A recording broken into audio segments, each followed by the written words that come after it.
are you all? Hope you all are very good. Today, students, we are going to start our ninth chapter of class 8, which is reaching the age of adolescence. So today, students, we have to discuss a human reproductive age, which is adolescence. So, adolescence student एक ऐसी as है जब एक human being के अंदर कुछ secondary sexual changes आने शुरू होते हैं due to development of your reproductive hormones. Okay, so that only we have to discuss what are the changes, how do they occur, what are the reason behind them. Okay, so let's begin our chapter. See, in the previous class we have learned about how animals including human beings reproduce. It is only after growing up to a certain age that human beings and most vertebrates can reproduce. In this chapter we will learn why humans reproduce only after a certain age. We will also learn about the changes that takes place in the human body after which a person becomes capable of reproduction. So human beings and most of the vertebrates, there is an organ system called endocrine system which consists of bag-like structure called glands. These glands release chemical substances called hormones. These hormones play an important role in bringing about changes that make a child grow into an adult. Okay, so let us discuss the endocrine system and hormones in detail. So previous classes में हम लोगों ने पढ़ा है कि सभी animals including human beings को reproduce करना जरूरी होता है. कैसे वो रिप्रोड्यूस करते हैं, है ना? तो रिप्रोड्यूस करना क्यों जरूरी है कि हमारे नेचर में, हमारे एनवायरनमेंट में अपनी जैसी स्पीशीज या लाइफ कंटिन्यू रहे ऑन द अर्थ. सो हर एक लिविंग ऑर्गेनिज्म अपने जैसे न्यू इंडिविजुअल रिप्रोड्यूस करता है. ठीक है, इवन वर्टिब्रेट्स भी रिप्रोड्यूस करते हैं. तो इस चैप्टर में हमें पढ़ना है कि जो ह्यूमन बींग्स हैं वो क्यों एक सर्टेन एज आने के बाद ही रिप्रोड्यूस कर पाते हैं. ठीक है, कौन से ऐसे चेंजेस होते हैं जो उस पर्टिकुलर एज के बाद ह्यूमन बींग्स के अंदर अकर करते हैं so that they are capable of being reproducing the new organisms like their only. ठीक है, so ह्यूमन बींग्स या सभी वर्टिब्रेट्स में एक्चुअली में होता क्या है कि एक ऑर्गन सिस्टम होता है जिसका नेम है एंडोक्राइन सिस्टम. इस एंडोक्राइन सिस्टम के अंदर क्या बैग लाइक स्ट्रक्चर्स होते हैं जिनको हम ग्लैंड्स बोलते हैं. यानी कि हमारी बॉडी के अंदर कुछ स्ट्रक्चर्स हैं, बैग स्ट्रक्चर्स, जिनको ग्लैंड्स बोला जाता है. और ये ग्लैंड्स कुछ केमिकल्स को सीक्रेट करते हैं which are known as hormones. ये हार्मोन्स ही क्या है, रिस्पॉन्सिबल हैं हमारे अंदर उन चेंजेस को लाने के लिए so that we all become capable of reproducing the new organism. ठीक है, तो सबसे पहले अब हम क्या पढ़ेंगे, एडल्सेंस एंड प्यूबर्टी के बारे में पढ़ेंगे. सो ग्रोथ कब से स्टार्ट होती है स्टूडेंट? जब से एक ह्यूमन बीइंग बॉर्न होता है या कोई भी एक new individual living being born होता है तब से ग्रोथ उसी जल्द से स्टार्ट हो जाती है. जैसे ही एक चाइल्ड 10 या 11 ईयर की एज को क्रॉस करता है तो एक सडन चेंज आता है या एक सडन स्पर्ट आता है उस ह्यूमन बीइंग की ग्रोथ में जो नोटिसेबल होता है. यानी कि पहले भी ग्रो कर रहे थे लेकिन वो इतना कुछ डिफरेंट चेंज नहीं था. 10 to 11 ईयर्स की एज आने के बाद जो चेंजेस आते हैं यूजुअली एक ह्यूमन बीइंग के अंदर, दे आर नोटिसेबल, है ना? So the changes that takes place in the body are a part of growing up. This shows that a child is growing towards adulthood. This period of transition from childhood to adulthood is called adolescence. A child who is no longer a child but is not yet an adult is called an adolescent. तो जो changes एक body के अंदर आते हैं उस time पे वो एक growing up के ही changes होते हैं. यानी कि the person, the child or the human being is growing up. ये दिखाता है कि एक चाइल्ड ग्रो कर रहा है और कौन सी एज की तरफ जा रहा है, एडल्टहुड एज की तरफ जा रहा है. ठीक है, और ये जो टाइम पीरियड होता है जहाँ से एक चाइल्डहुड से एडल्टहुड में डेवलप होता है एक human being, that time period is known as adolescence, है ना? और जो चाइल्ड अब ना तो चाइल्ड रहा और ना ही अभी एक फुल्ली डेवलप्ड एडल्ट बना है, उस चाइल्ड को एडोलेसेंट बोला जाता है. ठीक, नाउ एडोलेसेंस कब से स्टार्ट होती है? From the age of 11 years और कंटिन्यू रहती है टिल द एज ऑफ 18 और 19 ईयर्स.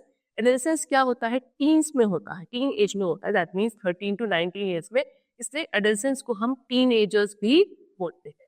गर्ल्स में जो है एडोलेसेंस में थोड़ा 1 या 2 साल पहले ज्यादा स्टार्ट हो जाती है एज कम्पेयर टू बॉयज. यानी गर्ल्स में एडोलेसेंस एज जल्दी स्टार्ट होती है.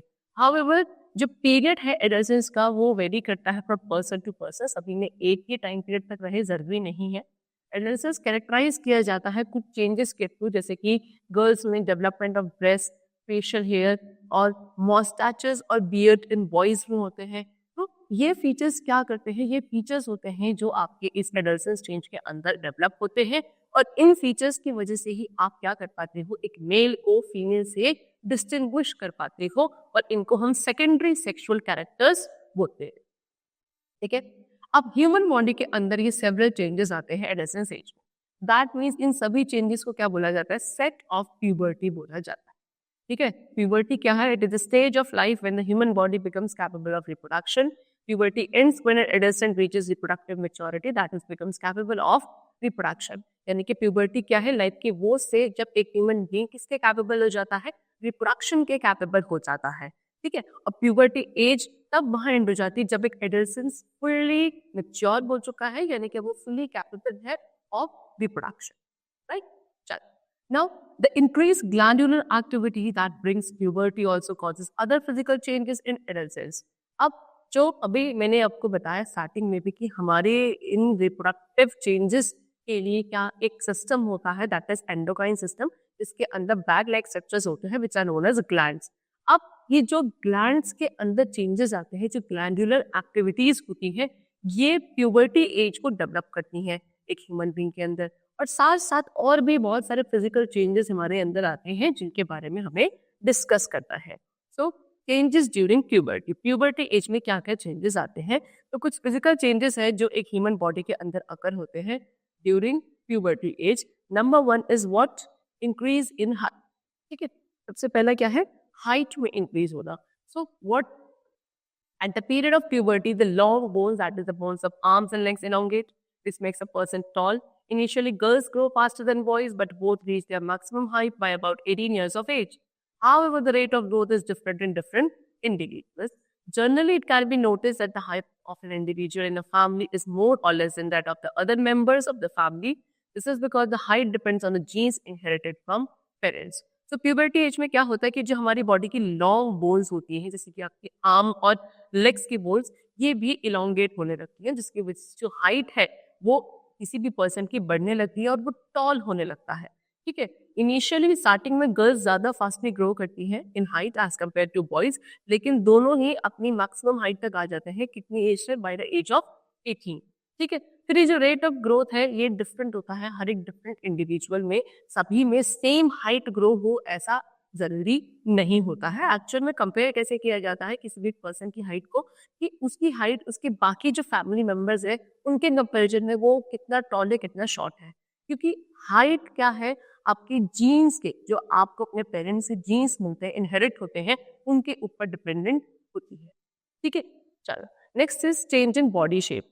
नेक्स्ट चेंज क्या आता है प्यूबर्टी एज में, बॉडी शेप में, है ना। तो प्यूबर्टी एज में during the period of puberty जो गर्ल्स है, गर्ल्स में चेंजेस आता है कि their breast become larger, their hips become broader, है ना, पेल्विक रीजन वाइडर हो जाता है।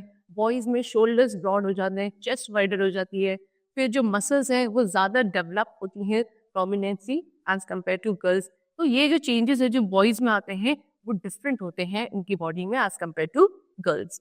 Then change in voice, voice भी चेंज हो जाती है प्यूबर्टी एज में, है ना। सो जब एक इंडिविजुअल में प्यूबर्टी एज आती है तो उसका जो वॉइस बॉक्स होता है, you know voice box is there in a neck region, वो भी ग्रो करता है during the age of puberty, जिसकी वजह से उनकी वॉइस में भी चेंज आता है ना। This increase in voice box is more in boys than in girls, that is why boys have a deep voice whereas girls have a pitched voice.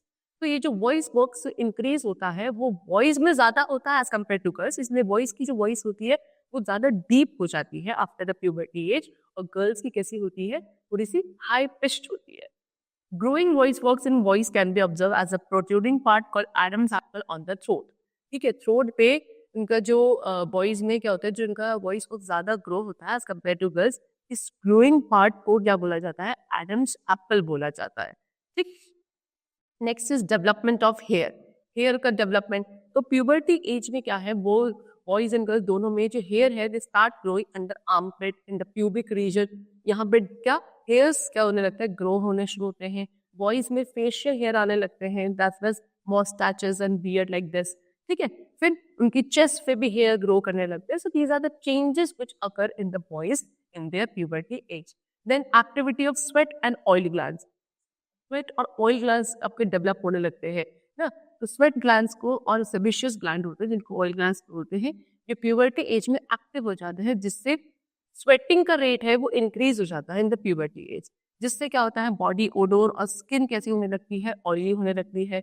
और ये जब एक्टिविटीज इन ग्लैंड्स की क्या स्किन में ज्यादा इंक्रीज होती हैं, तो इससे फिर आपके फेस पर क्या एक्ने एंड पिंपल्स भी होने लगते हैं, क्योंकि ऑयल और जो स्वेट ग्लैंड है वो ज्यादा सीक्रेट होने लगते हैं।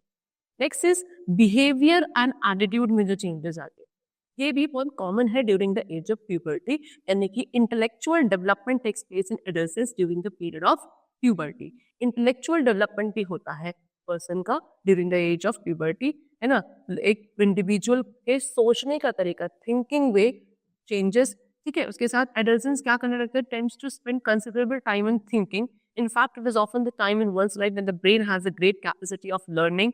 Sometimes, however, adolescents find themselves feeling confused, insecure, and self-conscious while trying to adjust the changes in the body and mind.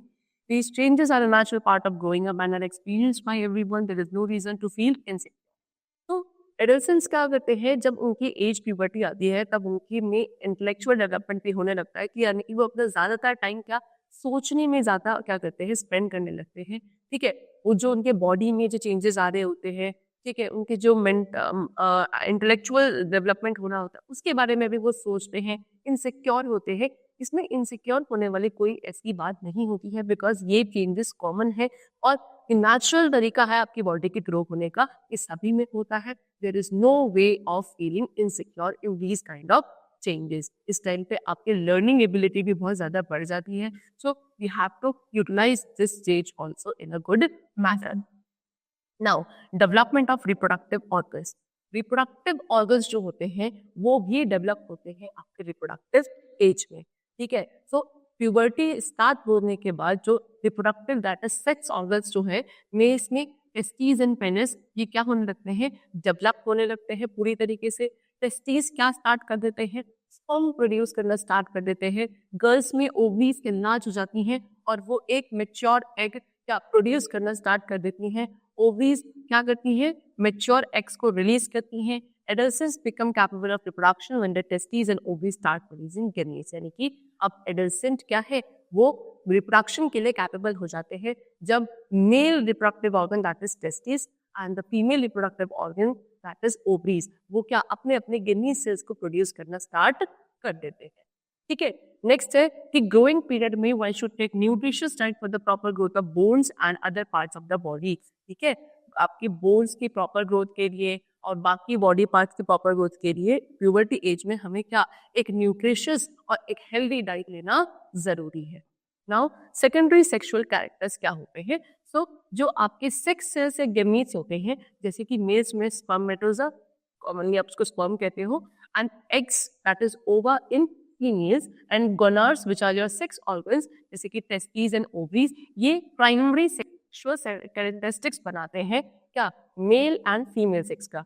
तो जो सेकेंडरी सेक्सुअल कैरेक्टर्स है वो क्या है, और are those by which we can distinguish a male from the female. Some of the secondary sexual characteristics can develop in girls and boys are age. तो secondary sexual characteristics वो characteristics है जो एक ह्यूमन बीइंग की body में puberty या adolescence stage में आना शुरू होते हैं, और इन्हीं की वजह से आप एक मेल और फीमेल के बीच में डिस्टिंग्विश कर पाते हैं। तो जो मेल्स में आने वाले सेकेंडरी सेक्सुअल चेंजेस हैं वो क्या क्या है, जैसे कि facial hairs, beard and moustaches develop हो जाती है, हेयर डेवलप होते हैं armpits, chest, pubic region में, वॉइस क्योंकि डीप होने लगती है, लो पिच वॉइस हो जाती है, एडम एप्पल जो है थ्रोट में वो डेवलप होता है, see this is your Adam Apple, voice बहुत ज्यादा एनलार्ज होता है, मसल्स जो है वो डेवलप होती है, शोल्डर्स ब्रॉड हो जाते हैं वॉइस में, उनके जो बॉडी वेट है वो बढ़ने लगता है, सभी ज्यादा changes. Next in girls, girls में सेकेंडरी सेक्सुअल कैरेक्टर्स क्या आते हैं, देखिए सबसे पहले development and enlargement of breast, that is because of memory gland जो होते हैं वो ज्यादा एनलार्ज हो जाते हैं।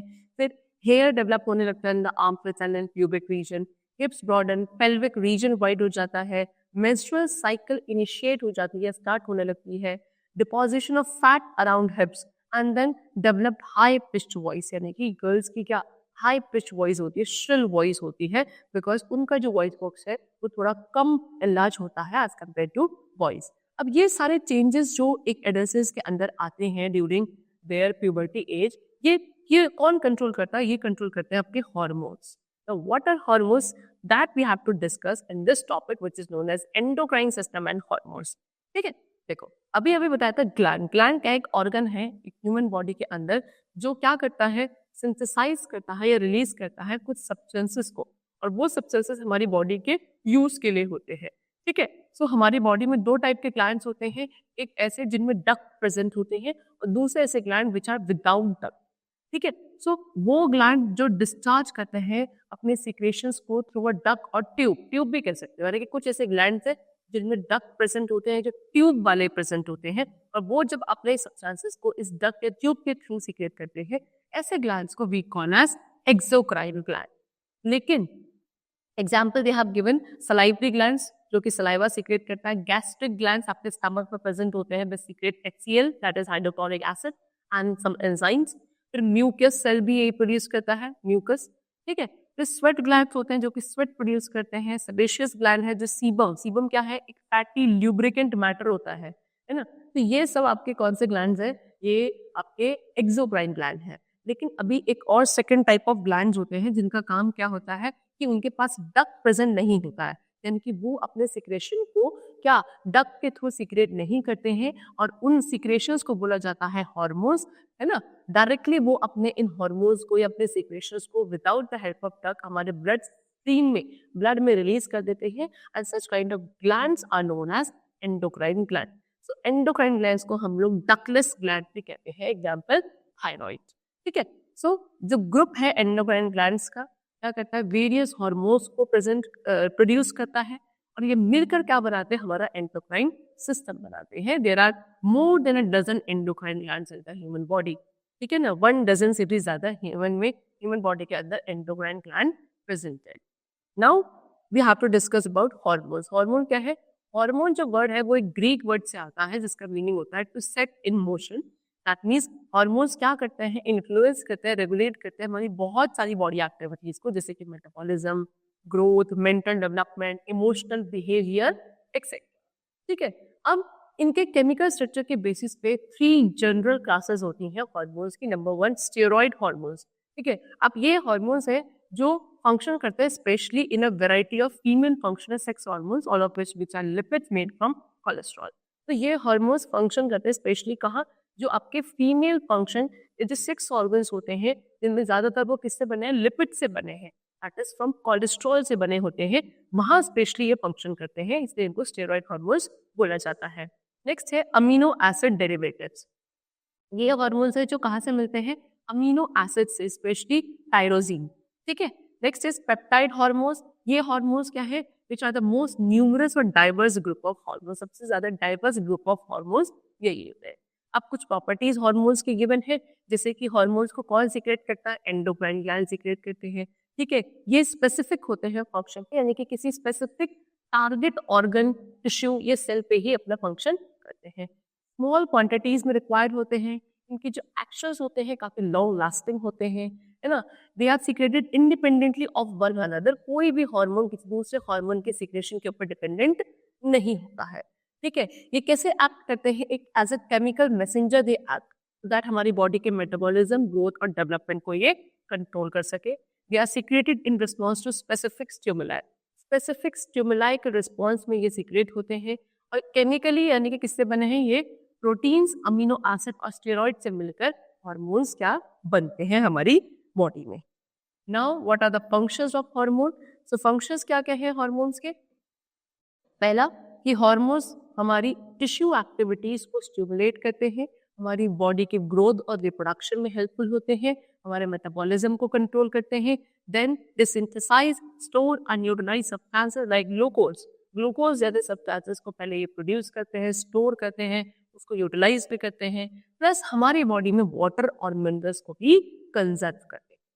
Now next is some important endocrine glands. अब कुछ एंडोक्राइन ग्लैंड्स जो है इनको इन्हें हमें समझाया गया है, इसमें नंबर 1 है आपका पिट्यूटरी ग्लैंड। ठीक है, अब पिट्यूटरी ग्लैंड कहाँ होता है, आपके just below the brain, brain के नीचे होता है पिट्यूटरी ग्लैंड। ये आपका बहुत इंपॉर्टेंट एंडोक्राइन ग्लैंड है, क्योंकि ये आपकी बॉडी के 9 मेजर हार्मोन्स को सीक्रेट करता है ना। और बाकी जितने भी एंडोक्राइन ग्लैंड्स हैं बॉडी के, वो सभी किसी ग्लैंड के कंट्रोल्ड में रहते हैं। ठीक है। सो अब यहाँ पे हमें सिर्फ दो ही हार्मोन डिस्कस करना है, एक है thyrotropin that is what TSH thyroid stimulating hormone, और दूसरा है somatotropin that is growth hormone. ठीक है, सोमेटोट्रोपिन। तो ये दो हार्मोन्स हैं जो हमारी पिट्यूटरी ग्लैंड के थ्रू सीक्रेट किए जाते हैं, जिसमें सबसे पहले थायरोट्रोपिन TSH है। ये क्या करता है, हमारी बॉडी के जो थायराइड ग्लैंड होता है उसको स्टिमुलेट करता है, सो दैट वो क्या प्रोड्यूस करे, थायरोक्सिन हार्मोन प्रोड्यूस करे, और ये क्या करता है, हमारी बॉडी के अंदर ऑक्सीडेटिव रेस्पिरेशन को स्टिमुलेट करता है। फिर दूसरा है GH that is growth hormone somatotropin. ये हमारी बॉडी के जो मसल्स हैं, बोन्स हैं, इनकी ग्रोथ को क्या करता है, through out the body stimulate करता है। एक पर्सन जिसमें क्या ग्रोथ हार्मोन कम सीक्रेट होगा, वो कैसे होंगे, मेनली शॉर्ट होंगे, यानी कि उनकी हाइट ज्यादा बढ़ती नहीं है, और वो क्या हो जाते हैं, ड्वार्फ्स, यानी कि छोटे या बोने ही रह जाते हैं। ठीक है, लेकिन जिनमें क्या बहुत ज्यादा ये हार्मोन, कौन सा, ग्रोथ हार्मोन ज्यादा सीक्रेट हो जाता है, ज्यादा प्रोड्यूस हो जाता है, तो वो पर्सन में ज्यादा ग्रोथ हो जाती है और वो बहुत ज्यादा टॉल या जायंट हो जाता है। ठीक है, चलो नेक्स्ट इज थायराइड ग्लैंड। अब थायराइड ग्लैंड क्या है, थायराइड ग्लैंड लोकेटेड होता है कहाँ, आपके at the base of throat region. हमारे थ्रोट रीजन के नीचे थायराइड ग्लैंड होता है। ये किससे कंपोज है, दो लोब से, टू लोब से कंपोज है, जो एक दूसरे से क्लोजली अटैच्ड है, क्या, दोनों ट्रैकिया के दोनों साइड पे। ठीक है, just beneath the thyroid cartilage. ठीक, उसके साथ साथ ये क्या, बाकी सारे हार्मोन्स के साथ it makes a hormone called thyroxine which contains iodine, यानी कि क्या बनाता है, एक हार्मोन बनाता है थायरॉक्सिन नाम का हार्मोन, जिसके अंदर क्या होता है, आयोडीन होता है। थायरॉक्सिन हार्मोन का फंक्शन क्या है कि it is to control the rate of metabolism, growth and respiration. हमारी बॉडी के मेटाबॉलिज्म, ग्रोथ और रेस्पिरेशन रेट को कंट्रोल करता है थायरॉक्सिन हार्मोन। अब जब थायरॉक्सिन हार्मोन की डेफिशिएंसी हो जाती है बच्चों में, तो उनकी जो ग्रोथ है वो स्लो डाउन होने लगती है, मेंटल डेवलपमेंट क्या होता है, स्लो डाउन हो जाता है, और इस डिजीज को बोला जाता है क्रिटिनिज्म। ठीक है, चलो, लेकिन जब एडल्ट्स में थायरॉक्सिन हार्मोन की क्या डेफिशिएंसी होती है, तब जो डिजीज होती है that is known as goitre. ठीक है, increase secretion of thyroxine results in the rate of respiration and makes a person lose his or her wait. और जब बहुत ज्यादा अगर डेफिशिएंसी है, ठीक है, तो गॉइटर नाम की डिजीज होती है। लेकिन अगर इंक्रीज हो चुका है, जरूरत से ज्यादा थायरॉक्सिन ज्यादा प्रोड्यूस हो रहा है, तो फिर रेस्पिरेशन रेट बढ़ जाता है, और जो पर्सन है वो अपना क्या, वेट लूज करने लगता है बहुत ज्यादा। चलो, now next is what, hormones and their role in the human body. अब सभी हार्मोन्स और उनके जो रोल्स है ह्यूमन बॉडी में, they have given to us. जैसे कि सबसे पहले पिट्यूटरी ग्लैंड, जो कि एक TSH हार्मोन को प्रोड्यूस करता है, दूसरा GH that is growth hormone. TSH का काम क्या होता है कि एक तो हमारी जो थायराइड ग्लैंड होता है उसके ग्रोथ और फंक्शन को कंट्रोल करना, और ग्रोथ हार्मोन का काम है हमारी बॉडी के ग्रोथ और डेवलपमेंट को स्टिमुलेट करना। नेक्स्ट इज थायराइड ग्लैंड, जो कि थायरॉक्सिन हार्मोन को सीक्रेट करता है। इसका काम है क्या, बॉडी टेम्परेचर को रेगुलेट करना, और हमारी बॉडी की ग्रोथ और डेवलपमेंट में एक इंपॉर्टेंट रोल होता है इसका। Next, inability of the body to produce this hormone में result in a disease called goiter which causes swelling of the neck. यानी कि जब क्या ये हार्मोन ज्यादा सीक्रेट नहीं होता है एडल्ट्स में, तब एक डिजीज होती है जिसका नेम होता है क्या, goiter, जो कि क्या, डेफिशिएंसी ऑफ आयोडीन की वजह से होने लगती है ना, जिसमें जो आपके नेक वाला पार्ट है वो स्वेल होने लगता है लाइक दिस। देखो, ये है गॉइटर की कंडीशन, जब आपका नेक वाला पार्ट ऐसे स्वेल हो जाता है, this condition is known as goitre. Okay, चलो, नेक्स्ट इज पेनक्रियास। पेनक्रियास क्या है, आइसोलेट्स ऑफ लैंगरहैंस में बोला जाता है, ये जो हार्मोन सीक्रेट करते हैं दैट इज इंसुलिन। ठीक है, तो pancreas secrete the hormone which is known as insulin. इसका काम क्या है, ये हमारी बॉडी के ब्लड शुगर लेवल को रेगुलेट करता है। Inability of the body to produce insulin in sufficient quantity में result in a disease called diabetes mellitus. यानी कि जब आपकी बॉडी ज्यादा क्या इंसुलिन को प्रोड्यूस नहीं कर पाती है, तब डिजीज होती है which is known as diabetes. ठीक है, क्योंकि ब्लड शुगर लेवल ज्यादा बढ़ने लगता है। नेक्स्ट इज एड्रीनल ग्लैंड, जो कि आपके एड्रेनलिन हार्मोन को सीक्रेट करते हैं। ठीक है, चलो, एड्रेनलिन हार्मोन का क्या फंक्शन होता है कि ये हमारी बॉडी को डिफेंस करने में हेल्प करता है इन इमरजेंसी सिचुएशन।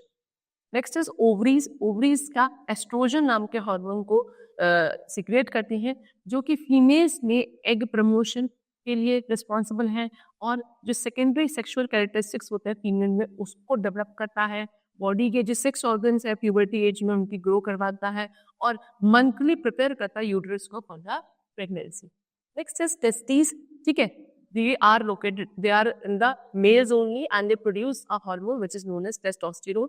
टेस्टोस्टेरोन का काम है मेल्स में स्पर्म प्रोडक्शन करवाना, जो मेल्स के सेकेंडरी सेक्सुअल कैरेक्टर्स होते हैं उनको स्टिमुलेट करना और उनकी जो बॉडी है रिप्रोडक्टिव बॉडी पार्ट से उनकी ग्रोथ करना in the age of puberty, plus उनके सेक्स ऑर्गन्स को भी डेवलप करना, ठीक है। दैट मींस मेल्स में सेकेंडरी सेक्सुअल चेंजेस जितने भी आते हैं that is because of testosterone hormone secreted by testis gland. Now next is pancreas. Pancreas कहें इनको आइसलेट्स ऑफ लैंगरहैंस कहा जाता है। ये आपके स्टमक के नीचे होते हैं, है ना, लिवर के पास, ठीक है। ये एक एक्सोक्राइन और एंडोक्राइन दोनों ही ग्लैंड है। एंडोक्राइन पार्ट क्या इंक्लूड करता है, इसमें टिश्यूज के पैचेस जिनको हम आइसलेट ऑफ लैंगरहैंस कहते हैं। इंसुलिन नाम का हार्मोन ये सीक्रेट करता है along with the other hormones, ठीक। इंसुलिन का फंक्शन क्या है, बॉडी में शुगर मेटाबॉलिज्म को कंट्रोल करना। Next is adrenal gland. Adrenal gland कितने होते हैं, 2 होते हैं, जो कहाँ लोकेटेड है, on the top of 2 kidney, दोनों किडनीज के ऊपर, ठीक है।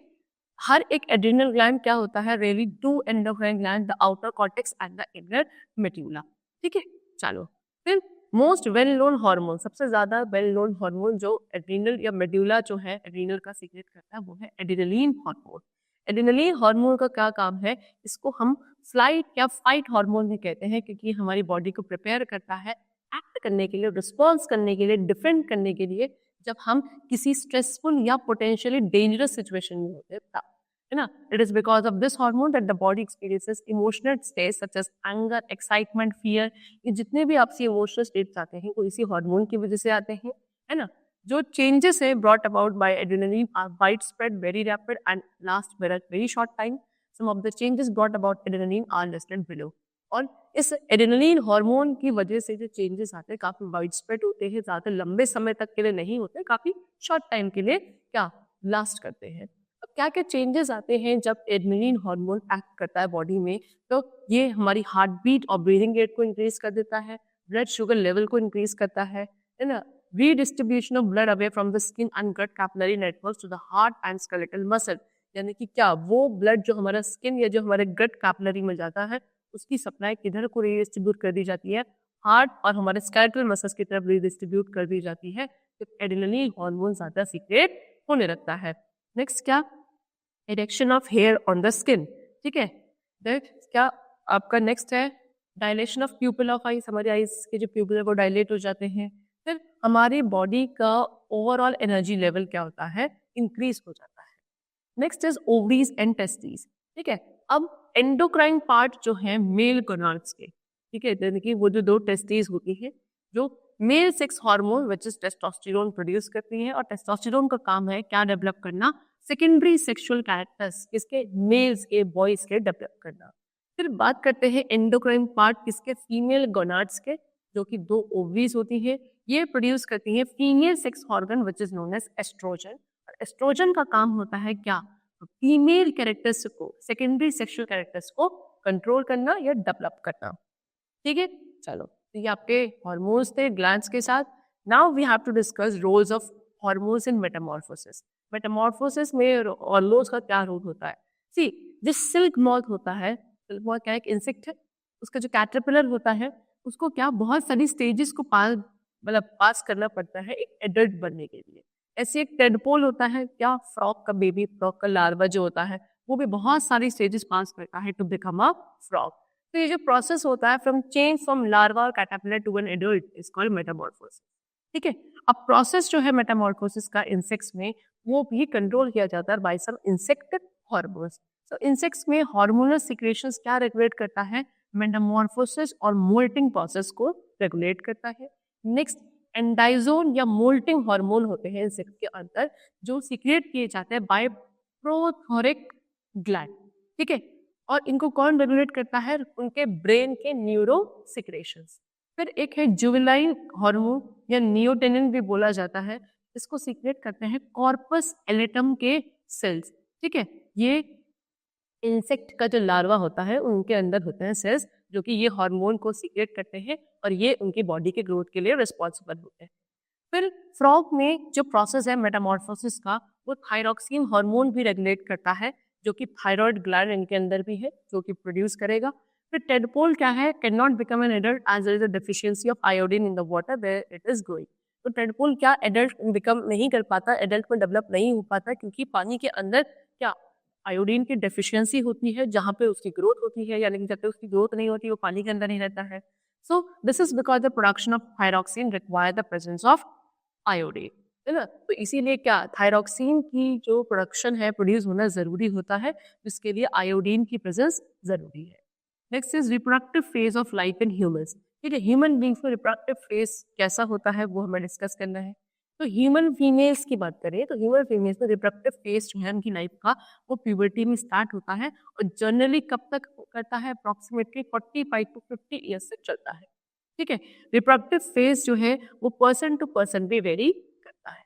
Now we have to discuss menstrual cycle. Menstrual cycle क्या होती है?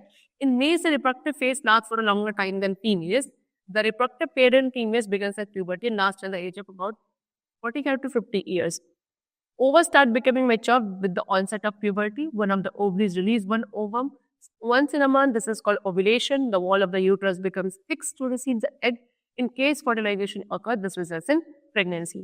So males में जो है वो reproductive phase ज़्यादा लंबे समय तक चलता है, जबकि females में puberty age में reproductive phase start हो जाता है एंड अराउंड 45 टू 50 ईयर्स तक वो खत्म हो जाता है, फिर पर्सन टू पर्सन वेरी करता है। तो जब एक रिप्रोडक्टिव फेज स्टार्ट होता है तो एक फीमेल की जो ओवरीज होती हैं वो एक मैच्योर एग ओवा को क्या रिलीज करने लगती है। वंस इन अ मंथ, पूरे मंथ में एक क्या ओवम मैच्योर होके एक ओवरी से बाहर आता है ना। द यूट्रस की वॉल होती है वो क्या हो जाती है, थिक हो जाती है, ब्रॉड हो जाती है, सो दैट अगर जो मेल सेक्स सेल है दैट इज स्पर्म, अगर वो क्या इफ इन द केस आकर क्या हो जाता है, फ्यूज हो जाता है female sex cell that is ova के साथ, then the fertilization occurs and this is the result in then pregnancy occurs. ठीक है, फिर क्या होता है कि in case fertilization does not occur, अगर फर्टिलाइजेशन हो जाएगा तो फिर आपकी क्या हो जाता है, द फीमेल बिकम्स प्रेग्नेंट। लेकिन अगर फर्टिलाइजेशन नहीं होता है इन केस,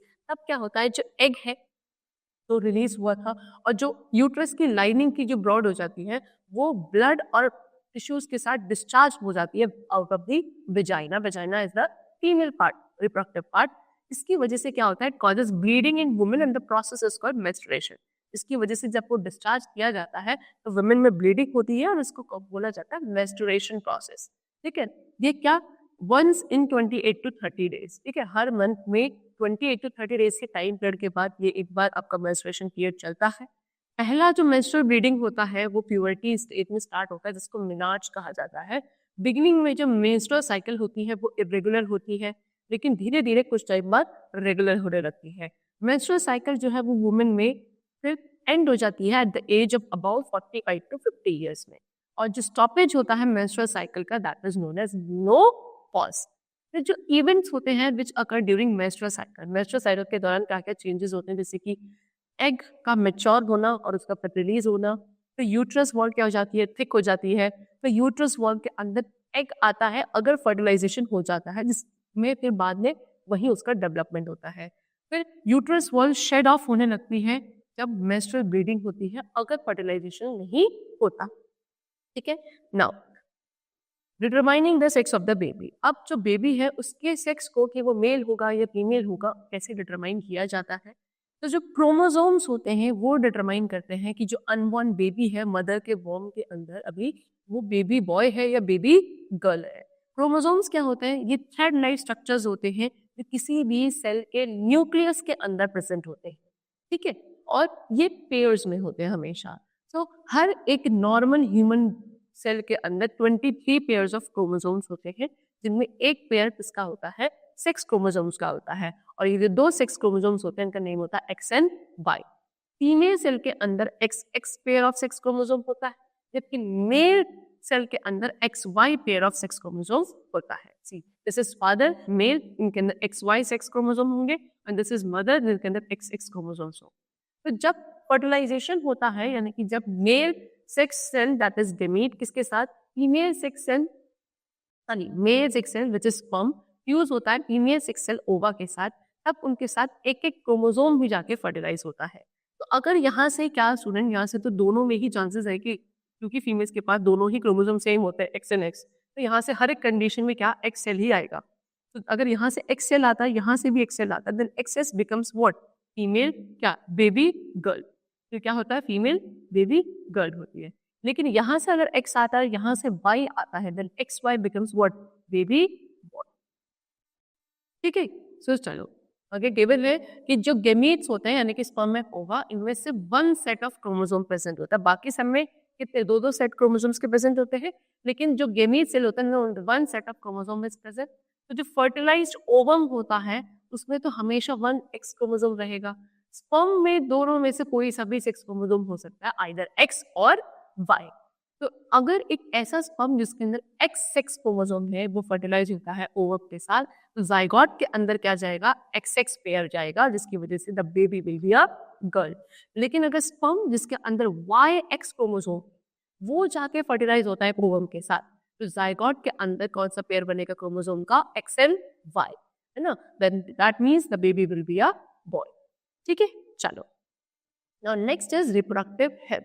सो अभी बताया था स्टार्टिंग में कि ड्यूरिंग एडोलेसेंस एज जो ग्रोइंग चिल्ड्रन होते हैं उनको स्पेशल अटेंशन, थोड़ा अलर्ट होना पड़ता है अपनी डाइट के टूवर्ड्स, अपने पर्सनल हाइजीन के टूवर्ड्स, फिजिकल एक्सरसाइज वगैरह, to stay healthy and to develop properly.